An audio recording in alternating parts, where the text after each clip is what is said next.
it's a broad statement, high performance. There's so many things that goes and comes with high performance.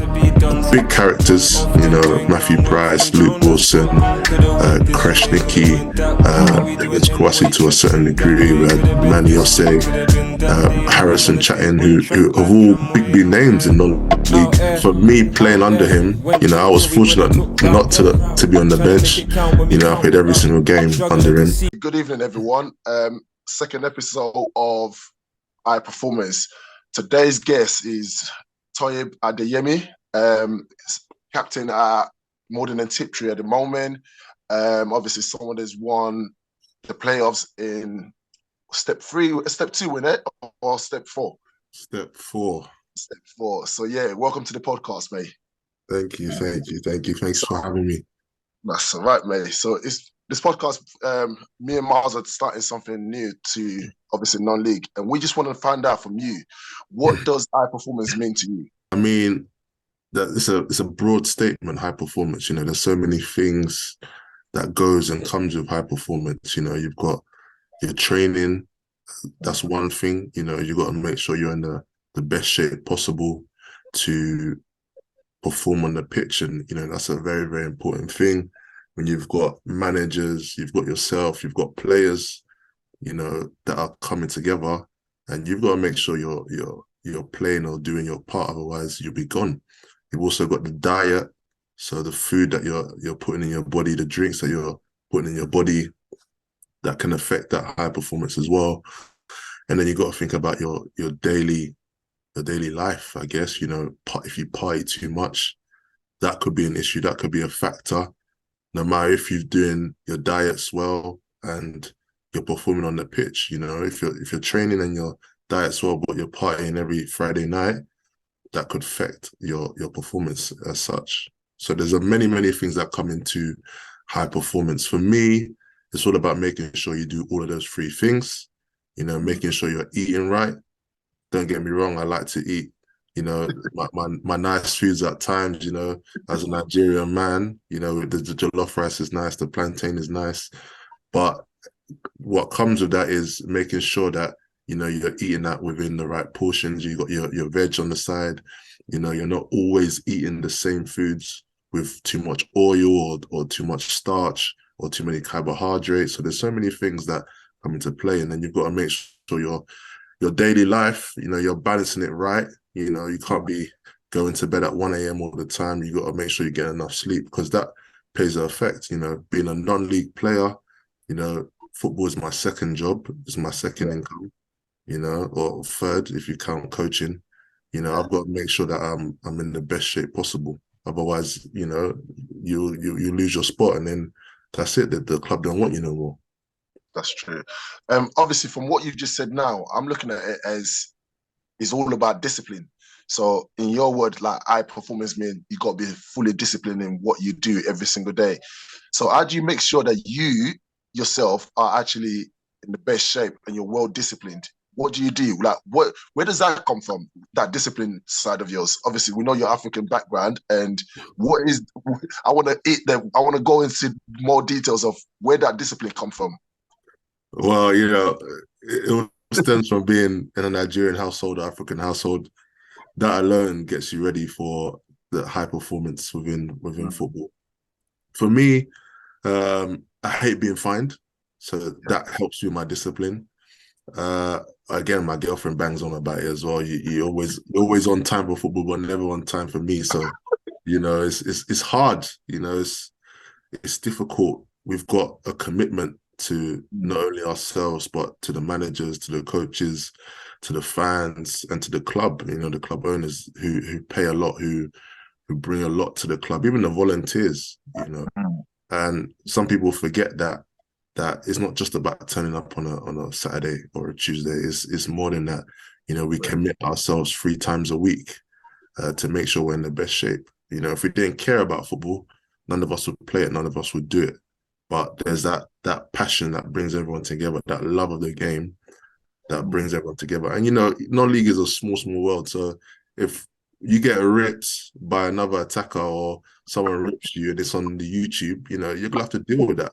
And again, that comes with people not wanting to have that and then Yeah. performing to their best. You know, I've got friends at hashtag, friends at Canvey Island, friends in mostly all the teams that are in step 4, step 3, and step 2. And with that, you know, Twitter's there as well, Instagram is there. You know, you've got photographers taking photos.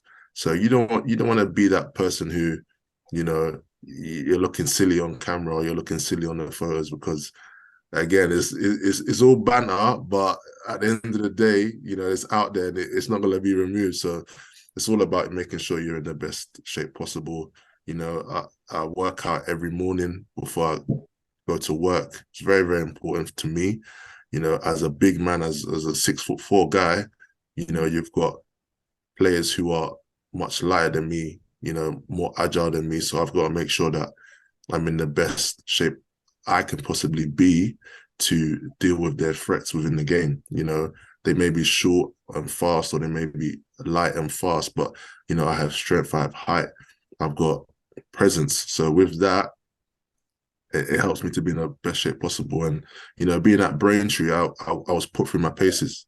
You know, there was in the National League, and there's times where preseason training, I'd finish training, I'd just sleep because I had no energy left in me.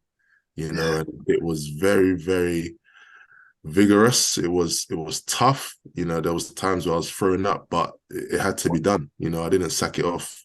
I was there the next training session and the session after that. So it all helps you. It all helps you. So I think it was 2019 to 2020 season where you went to, is it Abridge you went into, and you was managed by one of the legend of football, Julian Dicks. How was that to obviously to have a manager as big as him? How was that for you? How did you feel about that? Well, the funny story is that I was at Bishop Stortford at the time, and my friend he brought me over to Haybridge, and I didn't know who the manager was at the time.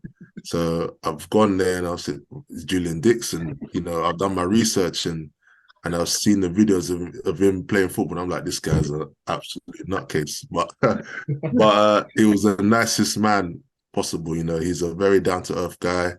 He's very honest. You know, if he doesn't care, he'll tell you he doesn't care. You know, Yeah, he's very black and white. But as a manager, he was fantastic. You know, what he had and what he did to that squad. You know, when I joined, we was 17th in the league, you know, and this was in October. So you can imagine that we're already 2 months behind schedule, and you know, teams will be flying and going across. And that's what the season where Bowers won the league. And we were the only team to beat Bowers twice, home and away. So it just shows you the players that we had respected him on a very, very big personal note. And the training sessions that he put on, you know, yeah, were superb. And his name alone, you know, you've got volunteers wanting to help, you've got groundsmen wanting to lay the grass to immaculate condition. You know, you've got us ready for training. What's going to happen? Is it going to be the 1v1s? You know, and we used to always joke about that on the way in the car school up there. Like, 1v1s, me versus you, we'll see who wins and all that stuff. And it was just a fantastic atmosphere. We had a lot big characters, you know, Matthew Price, Luke Wilson, Kreshnicki, Evans Kwasi to a certain degree. We had Manny Osei, Harrison Chatting, who of all big names in non-league, and you know with Chris Hay as a goalie, Jay Siva, you know, so we had big names there, and you know it was never an issue for us. You yeah. know, just So got what would you say, the Julian Dicks? So for someone that's coming from a professional, obviously, I think he left West Brom to come to you guys straight away after that. yeah. What did you think he brought to the club, and what kind of mindset did they give the players in non-league? He brought us a mindset that be on your toes. Yeah, For me, playing under him, you know, I was fortunate not to be on the bench. You know, I played every single game under him, and it was very, very apparent to the boys that, you know, I used to see people cramping up in games, and they used to be furious because they knew someone else would come in, and their spot would be gone. You know, yeah, Julian was a man who never made many changes in the game. You know, and we were fit, so it didn't really matter. And you know, so players knew that if you come off, you know, you've lost your spot. You know, he So could, it's like he's brought in that mindset of you have to carry on. Yeah, attitude, like never give yeah, up attitude into non-league, something that professional players would do week in, week out. exactly. And he gave us the ambition and I should say the platform to perform to the highest Yeah. level. And we always wanted to go into the game beating everyone. And that's what we done for a large amounts of the season. So for you lot going into the season, I think you went like 14 games unbeaten at one point. What was the what was the main reason why you went to that why you went that far? Because if you look at it, it's so easy to be complacent every single week, but to be on top of your game every single week must be hard for you boys. Yeah, it was. I mean, he brought in that winning mentality. He's a professional himself as a Mm. player and a manager or an assistant, as you like to say. So he Yeah. already had that professional persona about him, which helped us a lot. And, him keeping us on our toes, he was very honest, saying, if you don't play well, I'd give you a game to rectify your mistakes from the last game. And if you don't do that, you're on the bench, you're on the sideline with me. And he didn't make changes that much in the game. So, his first substitution could be in the 85th minute. So Yeah. it's important that if you're on the bench, you got impression training to then break into that team. And then you got to make sure someone pulls up with a cramp or anything, because Yeah. that's the only way you're going to get into that team. And, the 14 unbeaten run was excellent. We was at the top at Christmas, moving into the new year. And then I think we got a little bit complacent moving into the new year, and we signed some good additions like Evans and Manny that helped us along the way for the playoffs. So if you look at it, fast forward to this year, now you play for Malden and Tiptree, another big side. Obviously they're struggling a lot this year. Peter Taylor, ex-England manager, now he's your new gaffer now. How was that? I mean, I've got to say I've been very, very lucky with the managers that I've been getting recently. So, dropped down to St. Neots, and then I left there, and then went to Morden under Adam Flint, who got sacked, which was unfortunate.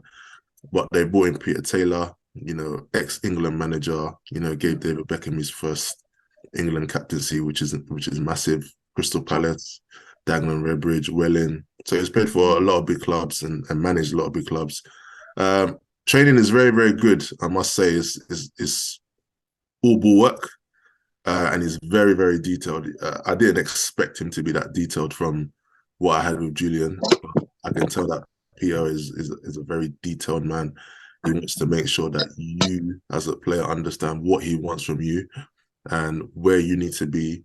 And communication is also a big thing as well, and responsibility. I think those are the two main things: communication and responsibility that he puts on us. We're also, with his technical ability, to make sure that we nail our tactical ideas to a T. And when we talk about responsibility, now you're the new, I think, skipper for the club, innit? Well, I'm skipper for the moment. Our captain's on holiday at the moment, so Yeah.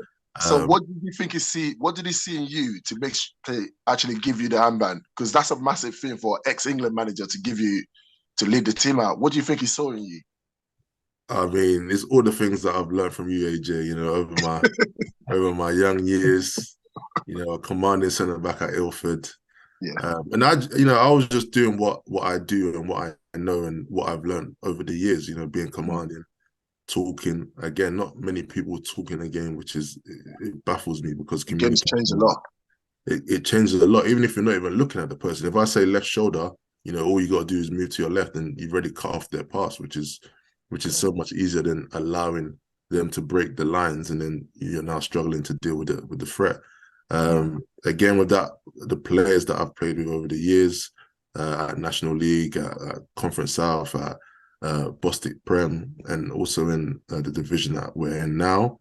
And it's just all just helped me. All my experiences have helped me, and I'm aging. Well, I wouldn't say I'm aging, but I'm coming into my prime where I've got to show and rectify all those years didn't go to waste. So That's really a lot to take in today. Thank you so much for coming in with us today. I'm sure all our listeners are going to take a lot from it, especially the youngsters. They're going to take a lot from it. You're someone that started off on the Sunday football, and I remember I had you when you was under 18s at Bethnal Green. And the things that you've done the last few years is something I'm actually impressed with. And I just wish you the best of luck this season. And hopefully we can see you back on the podcast probably at the end of the season, mate. Thank you very much, AJ. It's always a pleasure. Thank you so much, mate.